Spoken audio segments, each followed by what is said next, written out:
Mambo vipi mtanashati wangu? Karibu tena ndani ya zetu. Tulia, vuta pumzi. Kisha nisikilize kwa makini sana. Leo nimekuja kukuibia siri ambazo. Hakuna mwanamke atakaye kuambia. Nataka nikupe ramani ya jinsi ya kunivutia mimi. Au yule pisi kale anayemwazia kila siku. Aingie kwenye 18 zako na asitamani kutoka kabisa. Unajua, sisi wanawake tuna milango yetu ya siri. Ukijua kuigusa, basi, umenimaliza. Haijalishi kama huna pesa nyingi mfukoni. Unachohitaji ni vibe, akili kiutu uzima. Hatua ya kwanza, macho na marashi. Sikiliza, unapoingia mahali, hata kama ni ofisi au darasani tunaposoma wote.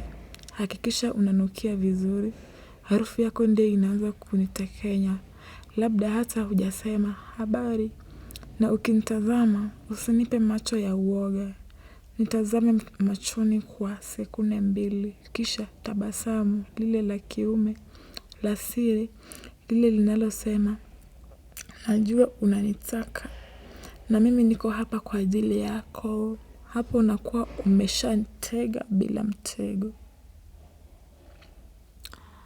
Sasa, tuchukulie mfano, labda mimi ni yule binti ambaye, mama yake na mama yangu ni marafiki wa damu. Kila tukikutana kwenye sherehe za kifamilia, unajisikia unanitaka lakini unaogopa. Sikiliza mjanja wangu, hapo ndipo mahali rahisi zaidi.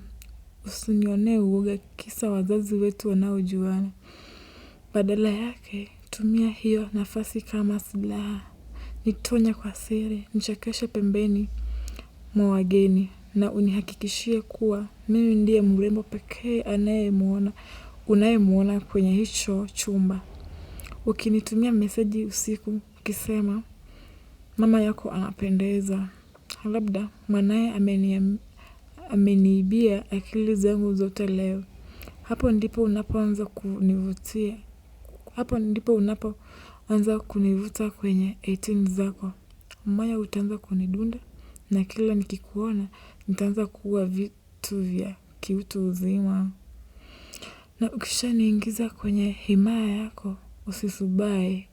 Hapo ndipo sasa unapotakiwa kunionyesha kuwa wewe ni fundi, mwanamke anayependa, mwanamke anayejua wapi pa kugusa. Na lini pa kunong'ona maneno ya mahaba sikioni. Unataka kujua kama unaniridhisha? Ukiona napumua kwa shida, nimekushika kwa nguvu. Na siwezi kuangalia machoni kwa aibu ya raha. Basi jua umeshafika kileleni mwa moyo wangu. Utakuwa umenifanya nisahau mwanaume. Utakuwa umenifanya nisahau wanaume wote niliowahi kukutana nao. Maana chemistry yako ni moto wa kutolea. Maana chemistry yako ni moto wa kuotea mbali. Kumbuka siri ni kujiamini. Kuwa mwanaume unayejua anachotaka. Na ukitaka kuendelea kupata hizi mbinu za kijanja za namna ya kutunasa sisi. Peace kali. Basi usiondoke hapa. Gonga hiyo subscribe button chini. Gonga hiyo subscribe button hapo chini na uwe mwanafamilia wa zetu. Maana hapa tunakufanya unakuwa mfalme wa mahusiano na mtaalamu wa mambo ya chumbani. Asante kwa kuwa nami. Nishasikia kiu. Nenda kanywe maji kwanza. Kisha urudi kwa ajili ya video inayofuata na kusubiri.